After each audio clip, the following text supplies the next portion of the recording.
Fine, whatever. You can just run the timer, and you can just like say it to the end of the video. Oh yeah. Okay. At the end of the video, you can just say how much. Ready, set, start. Okay. Hello, I'm Amanda Hurlbut, and I was John DeMars. I'm Yvonne Tong, and I was Vicky Eaton. I'm Molly Ganley, and I was Felicity Fulton. Okay, so to start, I'm going to discuss how we got to our proposed budget cuts.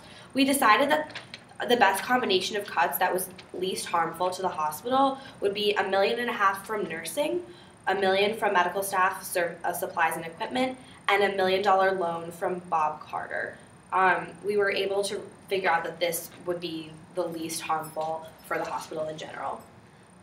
To get to these cuts, we had an integrative negotiation where all members went around and explained their BATNAs, their reservation points, and their ideal points. And from there, we were able to discuss various combinations of cuts, and we were discussing how these would affect each department and how they would impact the overall community of the hospital. We reached a consensus very smoothly, and it was rather quick because we were all very cooperative. We got to watch all the other groups shout at each other about their negotiations, which was sort of humorous for us.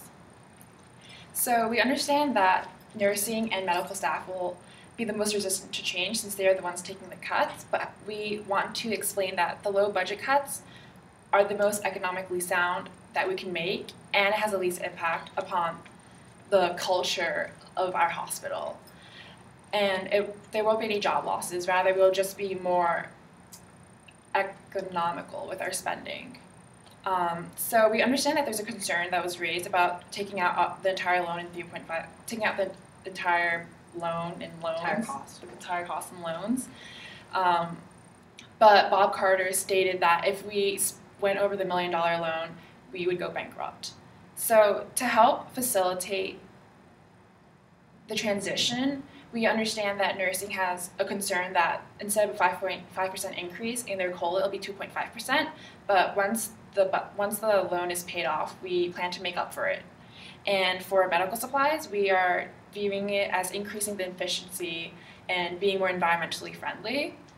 We are testing out a log system as of now, and hopefully it will work so we can implement it into our hospital.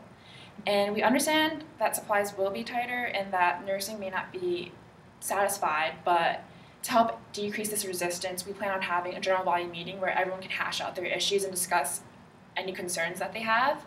And we'll have monthly follow-up meetings to further discuss it and to offer support, as well as milestones to measure our progress. And the cardiac unit will slowly be integrated into the rest of the hospital. And we plan to do this by having monthly meetings between the staffs. And our greatest desire is to promote unity within the hospital and to have us all strive towards the same ideal of improving Newtowne Hospital.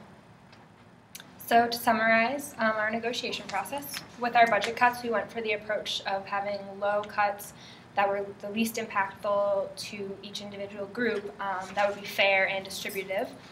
So in order to achieve that, that was a result of our negotiation, which was integrative with open communication, and we went for a consensus vote. So everyone from the start was very transparent with each other, which is our overall goal of developing the sense of community within the hospital, so we took that approach in our negotiation strategy. This will affect the future expectations and outcomes of the Newtowne Hospital. We want to continue being transparent and fair to everyone. So to do that, we're going to have monthly meetings that will check up on progress, ask people if they have any concerns or issues and where we can help each other improve. This will both require and foster stable relationships and a team orientation, which will be necessary for the hospital's success because implementation requires respect and agreement. If we all can view this as a change for the better for the hospital, then that will increase our chances of success. Okay. That was 417. And I completely forgot to mention the Felicity Fulton thing with the